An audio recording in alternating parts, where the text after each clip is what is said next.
जिस तरह से कोरोना महामारी विकराल रूप ले चुकी है, वहीं राजस्थान भी इस कोरोना महामारी से अछूता नहीं है। इसी को लेकर राजस्थान में राजधानी जो जयपुर है उसके सेंटर पार्क में अभिभावक, बच्चों के जो अभिभावक हैं वो आज यहाँ सरकार से जो स्कूल वाले जो फीसों में वृद्धि कर रहे हैं और उन वृद्धि को जो लगातार बढ़ा रहे हैं और जो प्रेशर बना रहे हैं, उसी के विरोध को लेकर आज यहाँ पे राजस्थान पेरेंट्स यूनियन संघ के बैनर तले कुछ लोग पेरेंट्स जो हैं इकट्ठा हुए हैं।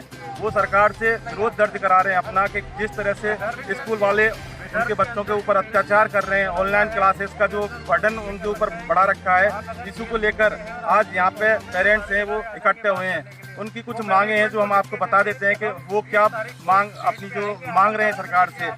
पेरेंट्सों का कहना है कि जिस तरह से जब तक स्कूल में ये स्थिति कोरोना की जो कंट्रोल नहीं होगी तब तक हम बच्चों को नहीं भेजेंगे, जबकि उनका ये भी कहना है कि नो स्कूल नो फीस। उन्होंने नो स्कूल नो फीस के नारे पर ज़बरदस्त आवाज़ को बुलंद किया है। उनका ये कहना है कि जब तक स्कूल नहीं चलेगा, जब तक स्कूल नहीं होगा, तब तक हम फीस नहीं अदा करेंगे स्कूल वालों को। वहीं आपको दिखा देते हैं कि जो पेरेंट्स हैं वो किस तरह से यहाँ पे, मैं कैमरामैन को बोलता हूँ कि वो पेरेंट्सों को यहाँ पे दिखा है कि किस तरह से पेरेंट्स यहाँ इकट्ठे हुए हैं। उनमें ज़बरदस्त आक्रोश है सरकार की नीतियों के खिलाफ। वहीं इन पेरेंट्सों का कहना है कि जो हायर क्लासेज हैं, जो 9th की क्लास के बाद के जो बच्चे हैं, उनका जो सिस्टम है वो सिस्टम इफेक्टिव रूप से किया जाए। जैसे कि 2 घंटे 4 घंटे की क्लास है, अगर वो लेते हैं तो उनमें भी इस तरह से इफेक्टिव सिस्टम को बनाया जाए, तभी हम अपने बच्चों को उसको भेजेंगे। वहीं इनकी जो अन्य मांग है, उनका ये भी कहना है कि हम इसी जो इनका जो बैनर है इसके तहत हम अन्य पेरेंट्सों को भी जोड़ेंगे और हमें स्कूल प्रशासन या सरकार से हमें डरने की ज़रूरत नहीं है। इसके अलावा इनका ये भी कहना है कि अगर हमें ज़रूरत पड़ी तो हम अदालत का दरवाज़ा भी खटखटाने के लिए जाएंगे अदालत में। और कई पेरेंट्सों के पास तो पैसा भी नहीं है देने के लिए, तो लेकिन आज यहाँ जो बढ़ी हुई फीस है इनको कैसे हम अदा करेंगे, इनका ये भी एक विशेष प्रकार की मांग है। इस बार इन्होंने ये कहा है कि हमें किसी से डरने की ज़रूरत नहीं है, हम सारे लोग साथ हैं और स्कूल खुलने के बाद भी 2-4 महीने तक बच्चे हम स्कूलों में नहीं भेजेंगे, क्योंकि इनमें एक बहुत भयंकर डर है जो बैठा हुआ है कि अगर स्कूल भी खुल जाएंगे तो इस चीज़ की क्या गारंटी है, सरकार या स्कूल प्रशासन कैसे गारंटी लेगा कि हमारे बच्चे कोविड-19 है, कोरोना वायरस से अफेक्टिव नहीं होंगे। क्योंकि आज जो कोरोना का जो संक्रमण का जो लक्षण है वो इस प्रकार के वायरल हो चुके हैं कि कोरोना किसके अंदर आ चुका है, किसके अंदर जा चुका है, वहाँ कहीं इस चीज़ का कहीं पता नहीं है। इधर इन पेरेंट्सों की मांग है कि किसी प्रकार की जो वैक्सीन है, जब तक इफेक्टिव वैक्सीन नहीं बनाई जाएगी, जब तक हम बच्चों को स्कूल में नहीं भेजेंगे और इसकी जिम्मेदारी सरकार ले, स्कूल प्रशासन ले। हम आपको बता देते हैं कि किस तरह से जो ये पेरेंट्स हैं इनका ये साफ कहना है कि स्कूल प्रशासन, स्कूल प्रबंधन है वो लगातार फीस लेने के लिए इनके ऊपर प्रेशर बना रहा है। फ़ोन पे किए जा रहे हैं उनको फीस लेने के लिए। इसी तरह से इन्होंने ये कहा है कि जब हम फीस तभी देंगे जब बच्चे स्कूल में जाने लगेंगे। और जिस तरह से इनका ये भी कहना है कि जब पहले की जो फीस है उसको देने में ही ये लोग समर्थ नहीं हैं, इसके बाद भी कोरोना काल में स्कूल प्रशासन ने करीब 14% तक फीसों में वृद्धि की है, तो हम कैसे देंगे। इसी को लेकर हम जानते हैं यहाँ के हालातों के बारे में, जो यहाँ पे पेरेंट्स खड़े हैं उनका व्यू लेते हैं। आप क्या कहना चाहते हैं, आपकी क्या मांग है, यहाँ क्यों आए आप? सर, हमारी सबसे पहली मांग तो यही है कि हम अपने बच्चों को फिलहाल इस समय इस पोजीशन के अंदर स्कूल भेजने के लिए तैयार नहीं है। हमको नहीं पता, कोई सरकार इस बात की गारंटी नहीं ले रही है कि ये कोरोना कब तक ख़त्म होगा या नहीं होगा, या इसकी वैक्सीन कब तक आएगी। तो हमारे बच्चे किसी लैब का कोई एक्सपेरिमेंट नहीं है कि हम उनको स्कूल भेज देंगे और वो उनके कोरोना होने या ना होने का इंतज़ार करेंगे। आज की तारीख में हम कोई भी पेरेंट अपने बच्चों को स्कूल भेजने के लिए तैयार नहीं है। लेकिन स्कूल प्रशासन तो उनकी जो पर्सनल नीति है उन्हीं के आधार पर चलेगा ना। सब स्कूल प्रशासन को केवल फीस कलेक्ट करने से मतलब है, वो बच्चे उनके नहीं है। वो केवल आज की तारीख में उन्होंने एजुकेशन को बिजनेस बना रखा है और वो केवल फीस इकट्ठी करनी है उनको। हमारे बच्चे फीस के लिए नहीं है, हम फीस देते हैं बच्चों को पढ़ने के लिए, उनकी जान का सौदा करने के लिए नहीं देते साहब। लेकिन जो सरकार ने पैरामीटर बनाए हैं कोरोना से बचने के लिए कि 2 गज की डिस्टेंस की दूरी होगी, सैनिटाइजर किया जाएगा स्कूल को, वो सारे प्रबंध वहाँ पे रखेंगे। मैं फिर सरकार आपको किस चीज़ का? मैं सरकार से पूछना चाहता हूँ, क्या वो इस बात की गारंटी ले सकते हैं कि छोटे छोटे बच्चे जो first class, second class, third class में हैं वो इतने समझदार हैं कि सोशल डिस्टेंसिंग क्या होती है उसको फॉलो करें? क्या वो इतने समझदार हैं कि सैनिटाइजर क्या होता है उसको फॉलो करें? क्या वो इतने समझदार हैं कि अपने मुंह पे मास्क लगा सके? कोई भी सरकार अगर इस बात की गारंटी लेती है तो मैं उनके साथ खड़ा हूँ, मैं अपने बच्चों को स्कूल सबसे पहले भेजूंगा। आपने सरकार को कोई ज्ञापन दिया है कि इसको लेकर, जो आपकी मांग है इसको लेकर? ज्ञापन भी देंगे साहब, ज्ञापन भी देंगे, जरूरत पड़ने पे वो भी देंगे। आइए हम जानते हैं, मैडम है हमारे पास। मैडम बताएं आपकी क्या प्रॉब्लम है, समस्या क्या है, आप क्या चाहते हैं, आप यहाँ पे क्यों आए हैं? मैं नो स्कूल नो फीस के साथ ही, जब तक बच्चा स्कूल नहीं जाएगा हम लोग फीस नहीं देंगे, क्योंकि कोरोना की वजह से वैसे ही हम लोगों की जो इनकम है वो बिल्कुल ज़ीरो हो चुकी है। बाकी खर्चे हमें देखने हैं पहले तो, और जब बच्चा हमारा स्कूल जा ही नहीं रहा है तो हम फीस नहीं देंगे। स्कूल वाले मानेंगे आपकी बात? मानेंगे नहीं मानेंगे वो आगे की बात है, मुझे नहीं पता, लेकिन नहीं मानेंगे तो मैं तो इस साल मेरे बच्चे का नाम कटवाने के लिए भी तैयार हूँ, क्योंकि बच्चे बहुत छोटे हैं। और जैसे वो ऑनलाइन स्टडीज़ करा रहे हैं, मैं उसके भी फेवर में बिल्कुल नहीं हूँ, क्योंकि वो इतना फास्टली करवा रहे हैं, उन्हें सिर्फ अपना काम पूरा करना है। हमारा बच्चा आता है, मोबाइल में अपनी प्रेजेंट लगाता है, भाग जाता है। हम पढ़ते हैं, बच्चा बिल्कुल भी नहीं पढ़ता है। तो मैं ऑनलाइन, और उससे उसकी आइज़ पे, उसके जो बॉडी डेवलपमेंट पे, सब पे बहुत ज़्यादा फर्क पड़ रहा है। क्योंकि सरकार के आदेश है जो इंतजाम करने के लिए कोरोना से बचाव के लिए वो स्कूल प्रशासन ने किए हुए हैं, डरने की क्या जरूरत है? नहीं, डर है, वो सिर्फ अपने लेवल पे बोल रहे हैं, बच्चा उसको कितना फॉलो करेगा इसकी क्या गारंटी। हमारे साथ एक और अभिभावक हैं बच्चों की, हम उनका भी व्यू जान लेते हैं कि उनका इस बारे में क्या कहना है कि आखिर वो राजधानी के सेंटर पार्क में सुबह सवेरे क्यों आई हैं यहाँ पे इकट्ठा होने के लिए। सर हम ऑनलाइन स्टडीज से बहुत परेशान हो चुके हैं, बच्चा नहीं पढ़ता, हमको पढ़ना पड़ता है उसके साथ। बच्चा भाग जाता है, बच्चे को समझ ही नहीं आता टीचर, एक तो नेटवर्क की बहुत बड़ी प्रॉब्लम है, बच्चा खाना पीना, खेलना कूदना, बोलना, आपस में बोलना तक भूल गया है, सिर्फ एक मोबाइल मोबाइल मोबाइल। और मैडम उसको अपना सिर्फ टारगेट पूरा करना है, क्योंकि उन्होंने सिर्फ एक दे दिया है कि हमको सिर्फ एग्जाम्स लेना है।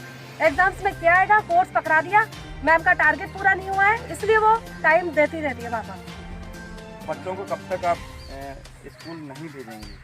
सर अभी जब तक कोरोना का ये है तब तक तो हम स्कूल बिल्कुल नहीं भेजेंगे, जब तक बच्चे भी सेटल हो जाए और हम भी सेटल हो जाए कि अब कुछ भी नहीं है। लेकिन ऑनलाइन क्लासेस का भी प्रबंध उन्होंने किया है। ऑनलाइन हम लोग बिल्कुल सेटिस्फाइड नहीं है, बच्चों का पूरे टाइम मोबाइल पे बैठाना हमारे लिए बिल्कुल सही नहीं है। बच्चे भी परेशान, हम भी परेशान, हम लोग को घर भी देखना पड़ता है और बच्चों को भी देखना पड़ता है। टीचर्स अपना कोर्स कंप्लीट करवाने के लिए बस अपना टारगेट लेके बैठी है, उसके अलावा उनको कोई मतलब नहीं है बच्चा क्या कर रहा है क्या नहीं कर रहा है। बच्चा मैम आती है, पढ़ाती है और चले जाती है। आप देख रहे हैं कि किस तरह से इन लोगों में जबरदस्त आक्रोश है स्कूल प्रशासन की जो प्रबंध की जो नीति है उनको लेकर, जिस तरह से उनको प्रेशर बनाया जा रहा है, जिस तरह से इनको फ़ोन करके लगातार फीस जो है फीस को लेकर फीस मांगने के लिए ज़बरदस्त का इन पे प्रबंध जो पेरेंट्स हैं इन पे दबाव बनाया जा रहा है। वहीं इन पेरेंट्स हैं, इनको सरकार को लेकर और स्कूल प्रशासन की जो प्रबंध की जो नीति है इनको लेकर ज़बरदस्त आक्रोश है। इन लोगों का ये भी कहना है कि हम हमारा प्रयास कर रहे हैं, हमारा विरोध दर्ज करा रहे हैं और स्कूल प्रशासन को इसकी जो मांग है वो माननी पड़ेगी। अगर स्कूल प्रशासन इनकी मांगें नहीं मानता है तो इनको सरकार को भी ज्ञापन देना पड़ेगा, और अगर सरकार भी नहीं मानती है तो ये अदालत का दरवाजा भी खटखटा सकते हैं। आपका क्या कहना है? साहब ऑनलाइन स्टडीज़ के लिए मैं एक बात और जोड़ना चाहूँगा, बहुत सारे पेरेंट्स ऐसे हैं जिनके पास एक्स्ट्रा मोबाइल्स नहीं है, जिनके पास लैपटॉप नहीं है, जिनके पास टैबलेट नहीं है, वो कहाँ से बच्चों को अपने ऑनलाइन स्टडीज़ कराएंगे। और जिनके पास है भी तो उनकी स्थिति ये है कि बच्चे छोटे बच्चे होते हैं, वो कब खेल कूद में तोड़ देते हैं। साहब मेरे बच्चे 4 मोबाइल तोड़ चुके हैं, मैं कब तक उनको ठीक कराता रहूँगा। आज फीस देने के लिए नहीं है, घर चलाने में प्रॉब्लम हो रही है, काम धंधे सारे बंद पड़े, तो मैं मोबाइल के ये एक्स्ट्रा खर्चे और करूँ? या तो स्कूल मैनेजमेंट को चाहिए कि वो कुछ इंतजाम करके दे। लेकिन मोदी जी ने देश को डिजिटलाइजेशन कर दिया है। साहब मोदी जी ने डिजिटलाइजेशन तो किया है, लेकिन हर आदमी के पास में 10-10 मोबाइल नहीं है कि वो एक्स्ट्रा मोबाइल जाके अपने बच्चों को दे दे तोड़ने के लिए। सर मैं वापस से रिपीट करता हूँ, आप लोग कोई भी इमोशंस में ना आए। स्कूल के टीचर्स को अगर फीस नहीं मिल पा रही है, उनकी सैलरी नहीं मिल पा रही है, तो ये स्कूल की टेंशन है, आप पेरेंट्स की बिल्कुल नहीं है। ये वो जाने स्कूल वाले कि उनको टीचर्स को रखना है कि निकालना है। हमको हमारे बच्चों से मतलब है, हम जिस चीज़ के लिए फीस दे रहे हैं हमको वो चीज़ मिलनी चाहिए, बिना उसके फीस देंगे ही नहीं साहब। आप कार खरीदने जाते हैं, कार का पैसा देते हैं, कार का शोरूम वाला आपको बोले साहब पैसा तो दे दो, कार नहीं दूंगा, तो आप लोगे क्या? एक एग्जाम्पल है, हम जिस चीज़ का पैसा दे रहे हैं हमको वो चीज़ चाहिए, नहीं मिल रही। ऑनलाइन का पैसा कोई पेरेंट देने में इंटरेस्टेड नहीं है साहब। बच्चा स्कूल जाता है, 4 बच्चों से मिलता है, 10 बच्चों के साथ खेलता है, उनका देखी देखी करता है, पढ़ना सीखता है, घर पे सुरक्षित माहौल होता है, उसको किसी चीज़ का डर नहीं होता। माँ बाप की तो सुनता ही नहीं है वो, क्योंकि माँ बाप प्यार करते हैं उसको, वैसे ही कुछ नहीं कहते, तो वो पढ़ेगा कहाँ से? प्रेशर कहाँ से पड़ेगा उसके ऊपर? 7th क्लास में मैडम सॉल्यूशन करा रही है। मेरे पास RS अग्रवाल का मैंने सब्सक्रिप्शन ले रखा है। मेरे पास 5th क्लास से लेके 8th क्लास तक की RS अग्रवाल की सॉल्यूशन डाउनलोडेड है। मैंने नहीं, बच्चे नहीं देख रहे मैडम उसमें से देख के एक एक चीज वही लिखा रही है। बच्चे को समझ में ही नहीं आ रहा क्या लिखा दिया। आज पूछो तो मैडम को पता आज एक क्वेश्चन लिखा है, इवेल्युएट बाय पुटिंग वैल्यू। अब मैडम उसको लिखा रही है क्योंकि RS अग्रवाल में LHS = RHS सॉल्यूशन में दे रखा है, तो इसको LHS = RHS करो। अरे LHS RHS कैसे कर लेगा जब वैल्यू रखनी है उसके अंदर? मतलब ये बच्चों को ये उसमें से देख के आप बता दोगे तो बच्चे को समझ में आ जाएगा। आज की तारीख में ज़्यादातर प्राइवेट स्कूल्स में पढ़ने वाले बच्चे ज़्यादातर स्कूल जाने के बाद भी ट्यूशन जाते हैं। तो जब फिजिकली जाने के बाद भी बच्चों को ट्यूशन की जरूरत पड़ रही है, तो आप समझ सकते हैं कि ऑनलाइन में क्या बच्चा पढ़ेगा।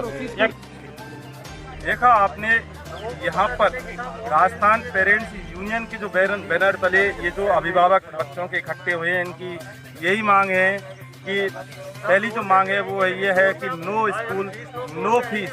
वहीं दूसरी जो मांग है ऑनलाइन जो क्लासेस, स्कूल प्रशासन जो ऑनलाइन क्लासेस के लिए दबाव बना रहा है उसका भी इनके ऊपर इन्होंने ज़बरदस्त विरोध किया है। वहीं तीसरी तरफ ये है कि जब तक कोरोना कंट्रोल नहीं होगा, जब तक हम हमारे बच्चों को स्कूल में पढ़ने के लिए नहीं भेजेंगे। देखने वाली बात यह है कि राजस्थान की गहलोत सरकार एक तरफ जहां चुनावों में, राज्यसभा चुनावों में वो अपनी बिजी है, वहीं राजस्थान सरकार को इन अभिभावकों का जो दर्द है वो देख पाएगी या नहीं देख पाएगी, या इनके दर्द तकलीफ को समझ पाएगी या नहीं समझ पाएगी, या कि वो राज्यसभा के जो चुनाव हैं उन्हीं चुनावों में वो व्यस्त रहेगी। अगर अभी हम सिर्फ पर्टिकुलरली कोविड-19 की बात कर रहे हैं, स्कूल खुल रहे हैं, तो स्कूल खुलने के भी महीने भर बाद भी हमको ये अश्योरेंस लिखित में चाहिए स्कूल मैनेजमेंट से या सरकार से कि हमारे बच्चों की जिम्मेदारी उनकी है। कल को उनके साथ कुछ होता है तो साहब आज हमको फीस देने में जोर आ रहा है, उनका इलाज कौन कराएगा, कैसे कराएगा? हमको तो घर बार बेचने पड़ेंगे इलाज कराने के लिए, अगर किसी को गलती से किसी बच्चे को कुछ हो जाता है तो। देश में जिस तरह से कोरोना महामारी में जिस तरह से वृद्धि हो रही है, वहीं राजस्थान भी इससे अछूता नहीं है। इसी प्रकरण को लेकर आज राजस्थान की राजधानी में स्थित सेंट्रल पार्क में कुछ पेरेंट्स जो हैं वो राजस्थान पेरेंट्स यूनियन के बैनर तले इकट्ठा हुए हैं, जिन्होंने कि काफ़ी सरकार से काफ़ी विरोध जताते हुए यहाँ पे मुद्दा उठाने के लिए वो इकट्ठे हुए हैं और अपनी अपनी जो विभिन्न मांगे हैं उन मांगों को लेकर वो यहाँ पे इकट्ठा हुए हैं। ऑनलाइन स्टडीज के फेवर में नहीं है, धीरे-धीरे हायर क्लास के फेवर में अभी तो जो मुख्य मुद्दा है उन पर रहे, फिर आगे हेल्थ का लॉन्ग टर्म नुकसान है जो हमें बाद में झेलना पड़ेगा, इसलिए हमें सर हम ऑनलाइन आगे तो एजुकेशन इससे भी चाहिए। आएंगे कि हम आपसे और स्कूल के इनकी बुक्स स्कूल आपसे की नहीं लेंगे, हम फीस की मनमानी तो सालों से चल रही है और अब तो हद हो गई कि कोविड-19 के टाइम पे भी ये लोग वही फीस और बढ़ी हुई फीस लेते हुए उनको शर्म नहीं आता। ऑनलाइन स्टडीज तो बिल्कुल भी मैं इसके फेवर में नहीं हूँ। ऑनलाइन स्टडीज के फेवर में मैं बिल्कुल भी नहीं हूँ, क्योंकि ये बच्चों की नहीं पेरेंट्स की पढ़ाई हो रही है। पूरे दिन बच्चों पे पहले ऑनलाइन क्लासेस, फिर उसका वर्क, फिर उसका होमवर्क, सुबह से लेकर शाम तक हमारा डंडा उनके सर पे रहता है, ना वो पढ़ पा रहे ना कुछ। इससे बेटर हम खुद उन्हें पढ़ा लेंगे घर पे। इन्वेस्टिगेशन मीडिया के लिए मैं जितेंद्र शर्मा, जयपुर।